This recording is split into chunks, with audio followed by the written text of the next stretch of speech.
Today, Noonday is live from what may be the world's largest pizza parlor, certainly the most unique, the Organ Grinder Pizza Parlor, brand new in Denver at 2370 West Alameda.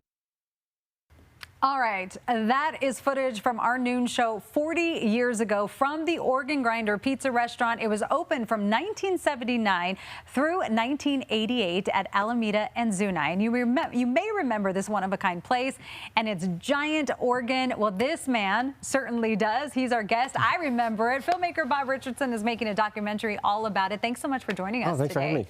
So this is really, I was so excited knowing that you were coming on and talking about the Organ Grinder, because I haven't talked about it in years, but it really is iconic for so many people who grew up in the city. Yeah, it was so unique, and for people from Denver, it's right up there with Casa Bonita from the 70s.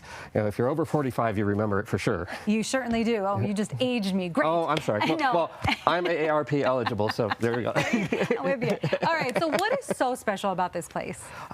It was one of the first places that was a family entertainment destination where your kids could run around and they could make some noise, and you wouldn't have to behave at the table, and you could have a pizza that was affordable, but there was entertainment all around you, and the center of it was this gigantic pipe organ, and these had been rescued from theaters that were getting rid of them. Sure. And the sound would literally shake your bowels, and people would line up around the block to get in. They didn't even have to advertise in the beginning. I know. Yeah. That's what I remember about it, because I was young going in there. I just remember a lot of chaos. It was very loud, but a lot of fun. And there were characters walking around, and then there was this guy with the cymbals. There was just a lot going on.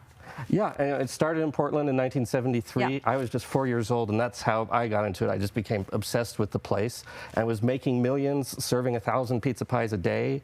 They were going to go nationwide. They built Denver as the showplace, bigger and louder, and then things kind of started to fall apart, both from competition and bad business decisions, perhaps. High electric bills. They were paying $45,000 a month, modern equivalent.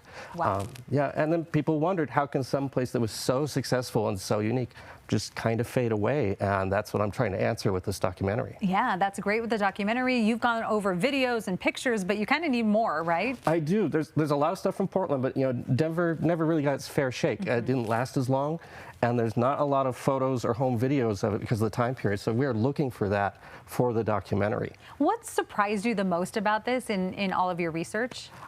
I thought this was just going to be a boring YouTube video when I started out talking to one of the founders about the Organ Grinder, and then I met Vicky, who's known as the Monkey Lady. They had live monkeys in Portland that Colorado wouldn't let them bring in because of their exotic animal laws. Sure. And she told me about all the celebrity connections behind the scenes. If you remember the actor Jim Nabors, Gomer Pyle, he was best friends and maybe even dating one of the co-founders of the Organ Grinder. He sang in the restaurant.